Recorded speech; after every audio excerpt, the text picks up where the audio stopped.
Hello दोस्तों, आज हम धातु तथा अधातु चैप्टर को पढ़ने वाले हैं जो कि एएलपी, टेक्नीशियन, ग्रुप डी और एनटीपीसी जैसे रेलवे एग्जाम्स के लिए बहुत ही इम्पोर्टेंट है। तो चलिए शुरू करते हैं। सबसे पहले हम ये जानेंगे कि धातु होती क्या है, धातु को हम कैसे पहचानेंगे, इसकी विशेषता क्या होती है, इसके गुणधर्म क्या होते हैं। धातुओं के भौतिक गुणधर्म के बारे में सबसे पहले पढ़ेंगे। सबसे पहले हम आघात वैधता के बारे में पढ़ेंगे। आघात वैधता क्या होती है? धातुओं को पीटकर पतले चादर के रूप में परिवर्तित किया जा सकता है। धातुओं की इस गुण को आघात वैधता कहा जाता है। क्या कहा जा रहा है कि धातुओं को पीटकर पतले चादर के रूप में परिवर्तित किया जा सकता है और धातुओं के इसी गुण को आघात वैधता कहा जाता है। हमको ये भी याद रखना है कि सबसे अधिक आघात वैध धातु कौन सी है? सोना है। सोना सबसे अधिक आघात वैध धातु है।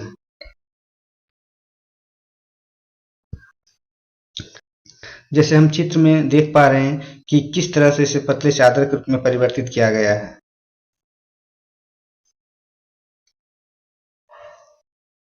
अगला पॉइंट देखते हैं।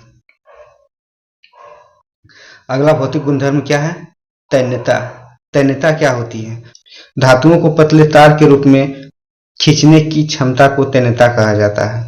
धातुओं को पतले तार के रूप में खींचने की क्षमता को क्या कहा जाता है? तन्यता कहा जाता है। और सोना सबसे अधिक तन्य धातु है। सबसे तन्य धातु क्या है? सोना है।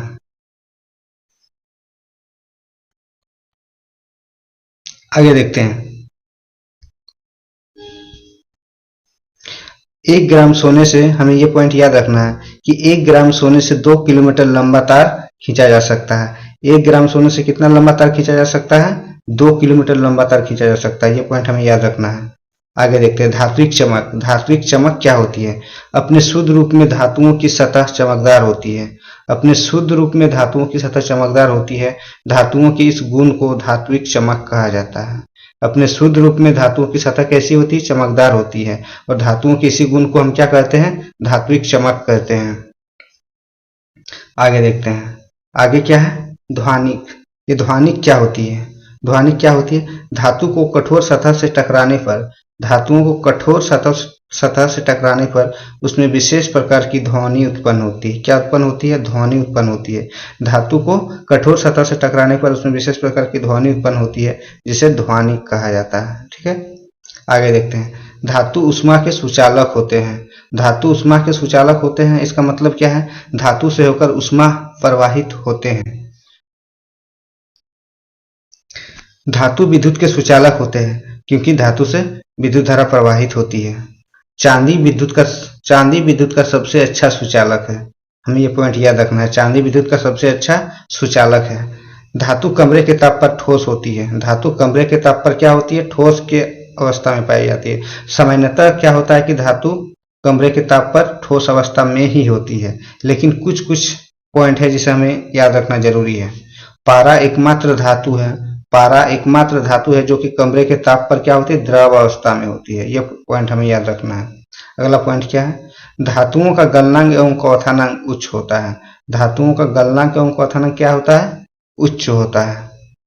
आगे देखते हैं। अब अधातु के बारे में कुछ जान लेते हैं। यह आघातवैध एवं तन्य नहीं होती है। यह आघातवैध एवं तन्य नहीं होती है, यानी कि जिस तरह अभी हम धातु में पढ़े, धातुएं आघातवैध एवं तन्य होती है, यानी कि उसे पतले चादर के रूप में परिवर्तित किया जा सकता है और उसे पतले तार के रूप में भी खींचा जा सकता था। धातु में पढ़े थे, लेकिन अधातु में क्या होगा? ना तो वो आघातवैध है और ना ही तन्य है, यानी कि ना तो पतले चादर के रूप में खींचा जा सकता है और न ही पतले तार के रूप में खींचा जा सकता है। यानी कि अधातु ना तो आघातवैध होता है और न ही तन्य होता है। आगे, यह ऊष्मा तथा विद्युत के कुचालक होता है। यानी कि अधातु में क्या होता है? ना तो ऊष्मा का प्रवाह होता है और न ही विद्युत धारा प्रवाहित होती है। इसलिए अधातु न तो ऊष्मा का और न ही विद्युत के सुचालक होता है। यह क्या होता है? ऊष्मा तथा विद्युत के कुचालक होता है।